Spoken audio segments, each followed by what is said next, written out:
Soledad Blanco from the European Commission's Directorate General of International Affairs was unable to attend Tradewinds Ship Recycling Forum in Singapore, but in a video link told delegates that Brussels is moving closer to a new regulation governing the scrapping of European Union flag vessels in Asia. She says the new regulation will shift a significant part of the business to greener yards and bridge the gap until a new IMO convention, strongly supported by the EU, enters into force. The Commission remains fully committed to make the recycling of EU ships sustainable, and this globally. Our current legislation, as you know, has been circumvented in the past and may be circumvented again in the future. And this is the reason why we have to admit it is not adapted to the technical, legal and economical realities of shipping and ship recycling. As a result, our large commercial ships continue to be recycled too often in unsafe and unsound facilities. Workers are still injured and killed, and the environment is heavily polluted by hazardous substances. We can change this pattern today.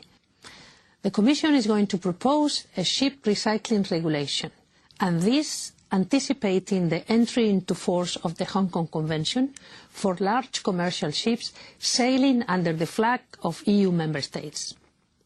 The new regulation will be constructed around the key elements of the Hong Kong Convention, supplementing them with additional elements where this is necessary for effectiveness before the Hong Kong Convention enters itself into force.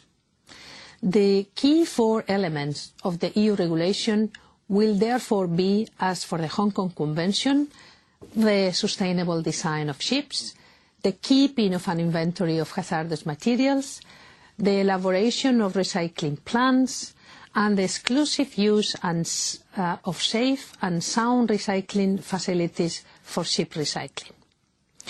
The criteria under which ship recycling facilities qualify as sustainable under the Hong Kong Convention will also be part of the regulation to be proposed by the European Commission. These proposals, after adoption by the Commission, will go for discussions in the Council of Ministers and in the European Parliament, and should be adopted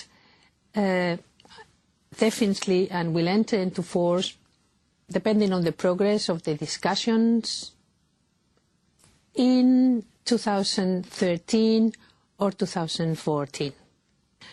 Once this regulation is in force, as I said, 2013 or 2014, the European ship owners will have to establish and maintain inventories of hazardous materials and to send their ships only to safe and sound recycling facilities worldwide.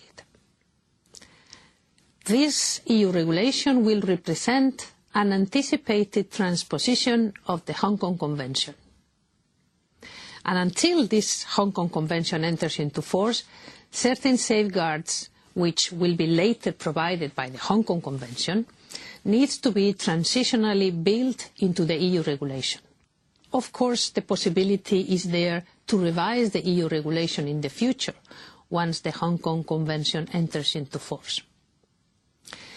Those facilities, ship recycling facilities, which have been recently upgraded up to sustainable recycling standards, or that are willing to invest in order to become sustainable, often located in Asia, will naturally profit from the rules of the Hong Kong Convention. But again, until this convention enters into force, the forthcoming EU regulation will provide an incentive for modern ship recycling facilities. Why? Because EU flag ships, which make up nearly 1/5 of the global merchant fleet tonnage, will have to use these sustainable facilities. The EU regulation will shift a significant part of business to sustainable facilities.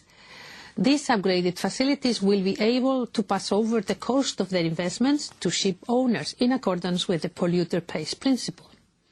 Let me reiterate that the EU has been and is a strong supporter of the Hong Kong Convention.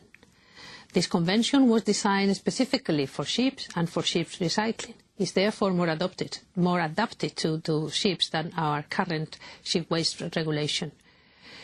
We will do all that is in our power to speed up the entry into force of the convention.